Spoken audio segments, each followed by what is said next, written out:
Oman উপসাগরের তীরে অবস্থিত মাস্কাট ওমানের রাজধানী এবং গুরুত্বপূর্ণ বন্দর নগরী রুক্ষ আল হাজার পর্বতমালার পাদদেশে অবস্থিত এই শহরটি ওমান সালতানাতের মাস্কাট প্রদেশের প্রাদেশিক রাজধানীও বটে।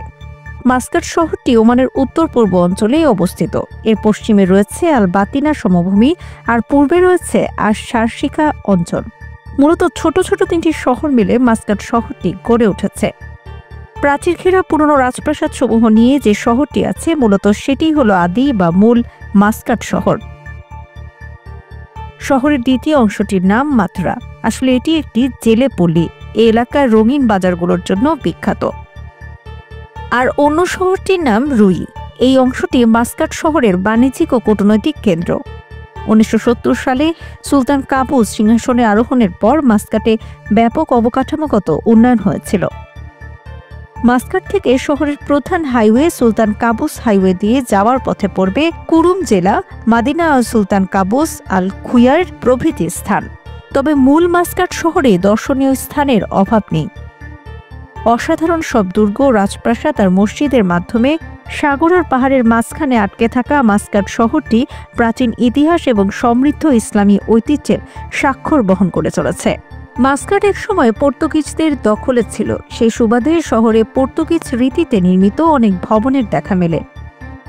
তবে শহরের স্থাপত্যগুলোতে পর্তুগিজ ছাড়াও আরব, পার্সিয়ান, ইথিওপিয়ান, ভারতীয় এমনকি আধুনিক পাশ্চাত্য ধাঁচও চোখে পড়ে। কাসর আল আলম স্ট্রিটে রয়েছে পর্তুগিজদের তৈরি 2টি দুর্গ, যার নাম আল জালালি দুর্গ এবং আল মিরানি দুর্গ। এই দুর্গ দুটির মাঝখানে অবস্থিত কাসর আল আলম রাজপ্রাসাদ। নীল আর সোনালী স্তম্ভের অনিন্দ্য সুন্দর এই প্রাসাদটি ওমান সালতানাতের বর্তমান সুলতান কাবুসের অফিস। প্রাসাদটি একটি প্রাকৃতিক পোতাশ্রয়ের পাশে নির্মাণ করা হয়েছে। মাস্কাট শহরের সবচেয়ে গুরুত্বপূর্ণ প্রতীক সম্ভবত সুলতান কাবুস গ্র্যান্ড মসজিদ। মাস্কাটের পশ্চিমাংশে অবস্থিত এই মসজিদটি সুলতান কাবুসের শাসনামলের 30 বছর পূর্তি উপলক্ষে নির্মিত হয়।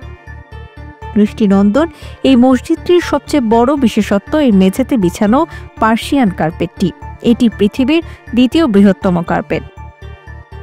মসজিদটির রয়েছে 50 মিটার উঁচু সুদৃশ্য গম্বুজ এবং ইসলামের 5টি খুঁটির প্রতিনিধিত্বকারী 5টি মিনার।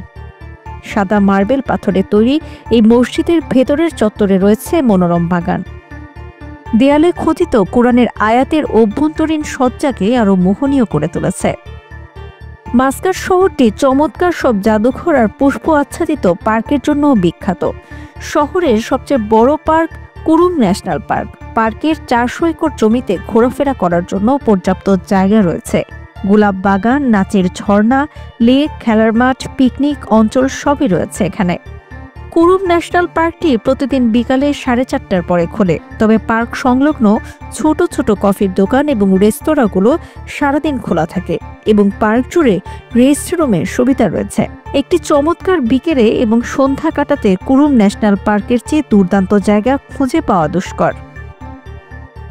বাইদা চুপাইয়ের মাস্কটের জাদুঘরগুলোর মধ্যে উল্লেখযোগ্য পুরনো শহর মাস্কটে অবস্থিত জাদুঘরটি 1998 সালে স্থাপন করা হয়। প্রাচীন ওমানের যাবতীয় নিদর্শন এই জাদুঘরটিতে প্রাধান্য পেয়েছে। শহরের চমৎকার সব স্থাপত্য দেখার ফাঁকে সমুদ্রের ঠান্ডা বাতাসের স্পর্শ পেতে হেঁটে আসতে পারেন মাত্রার কর্নিশ থেকে। শহরের গরমে অতিষ্ঠ হলে অবগাহন করতে পারেন সমুদ্রের নীল জলে। সমুদ্র স্নান বা রৌদ্র স্নান ছাড়াও উপভোগ করতে পারেন scuba diving, trekking, rock climbing প্রভৃতি। আর যদি সৈকতে হাঁটার ইচ্ছে থাকে বা বসে বসে সাগর পাড়ের হাওয়ায় শরীর জোড়াতে ইচ্ছা করে তাহলে যেতে পারেন আল কুরুম সৈকত বা আল বুস্তান সৈকতে। আল বুস্তান সৈকতটি বিলাসবহুল হোটেল আল বুস্তান প্যালেসের ব্যক্তিগত এবং শহরের সবচেয়ে দীর্ঘতম সৈকত।